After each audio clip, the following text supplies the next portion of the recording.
जैन साथियों, CISF fireman का जो डीवी होना है, डॉक्यूमेंट वेरिफिकेशन, उसके बारे में आज इस वीडियो में बात करेंगे। कई सारे बच्चों का जो मैसेज इंस्टाग्राम पे, यूट्यूब पे आ रहा है कि सर इसके बारे में कुछ एक अलग से वीडियो बनाइए। इस समय सीआईएसएफ फायरमैन का जो डीवी होना है, बिल्कुल ट्रेंड्स में यही चल रहा है। तो आज जो बात हम करेंगे इसमें बहुत इंपॉर्टेंट है। सबसे फर्स्ट तो हम बात करेंगे कि जो सीआईएसएफ ने एडमिट कार्ड रिलीज किया है, उसमें सबसे ऊपर आपका एक रिसेंटली पासपोर्ट साइज का कलर फोटो चाहिए, जो कि 3 महीने से ज़्यादा का ना हो, क्योंकि दिक्कत आ सकता है। उसके अलावा अगर बात करें तो ये जो डीवी होना है वो आपका 15 नवंबर से 24 नवंबर के बीच में होगा। इसका जो टाइमिंग है वो 2 शिफ्ट में होगा। एक तो सुबह मॉर्निंग 7:30 से 12:30 तक, सेकेंड जो होगा शिफ्ट वो 8 बजे से 1 बजे तक। तो आप टाइमिंग का जरूर ध्यान रखें और टाइमली अपने जो सेंटर है उस पर पहुँचे। सीआईएसएफ ने जो अपना एडमिट कार्ड रिलीज किया उसमें ढेर सारे 18-20 जो है पॉइंट दिया है।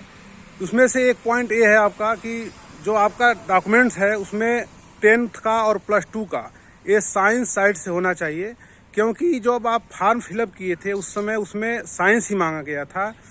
दूसरी अगर बात करें इसमें आपका कास्ट सर्टिफिकेट का, तो डोमिसाइल तो सभी का मस्ट है, निवास प्रमाण पत्र, मूल निवास प्रमाण पत्र।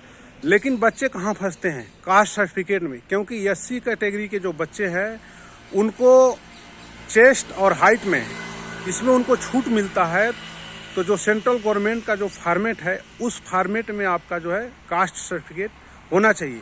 जो ओबीसी वाले बच्चे हैं, चूंकि जो स्टेट गवर्नमेंट का जो फॉर्मेट है वो अलग होता है और जो सेंट्रल गवर्नमेंट का फॉर्मेट है वो अलग होता है। चूंकि ये सीआईएसएफ सेंट्रल गवर्नमेंट के अंदर आती है, सेंट्रल गवर्नमेंट का जॉब है, इसलिए इसमें जब सीआईएसएफ ने अपना नोटिफिकेशन निकाला था उसमें क्लियर कट बताया था कि जो आपका कास्ट सर्टिफिकेट है वो सेंट्रल गवर्नमेंट फॉर्मेट में ही होना चाहिए, और वो भी आपका 3 महीने से ज़्यादा पहले का नहीं होना चाहिए, और आपका ये जो सर्टिफिकेट है वो ऑनलाइन होना चाहिए।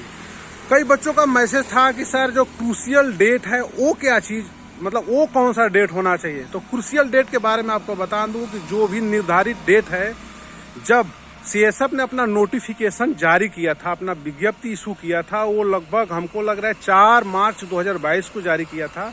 उसके पहले का होना चाहिए आपका जो कास्ट सर्टिफिकेट है।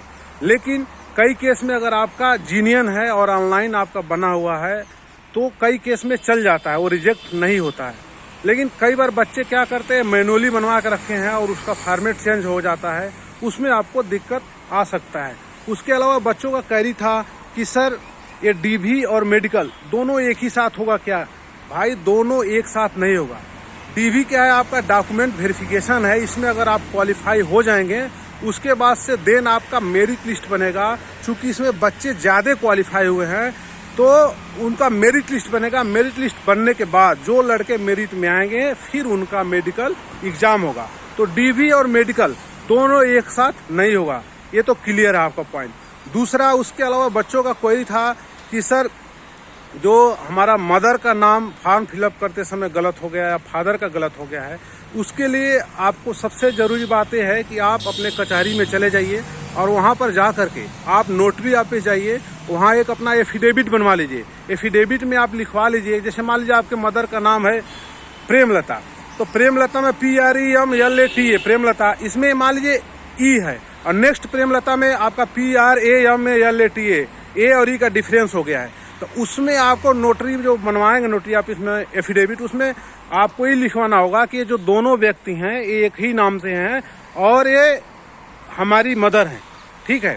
तो ये आपका सही हो जाएगा। इसके लिए आपको कंफ्यूजन नहीं रहना, एक एफिडेविट बनवा के ले जाइए।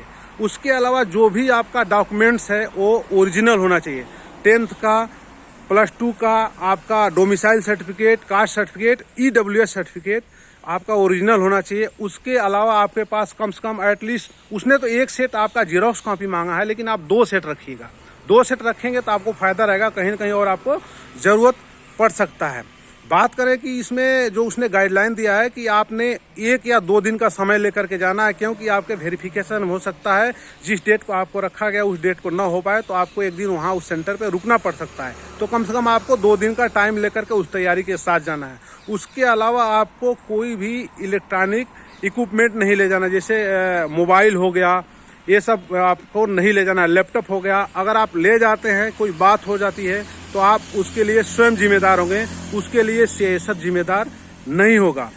बाकी इसमें जो है कि मेरिट जो है कि हाई जाएगी, क्योंकि इसमें कम नंबर वाले भी बच्चे पास हुए हैं। तो बाकी अगर हमारा ये वीडियो आपको अच्छा लगे तो लाइक और कमेंट करिए, और हमारे वीडियो को ज़्यादा से ज़्यादा शेयर करिए ताकि बच्चों के पास पहुँचे। और हमारे चैनल को अगर आप आज तक सब्सक्राइब नहीं किए तो हमारे चैनल को सब्सक्राइब करिए, हमारे बेल आइकन को दबाइए ताकि जो भी हमारी लेटेस्ट वीडियो आए वो आप तक पहुँचे। तब तक के लिए जय हिंद।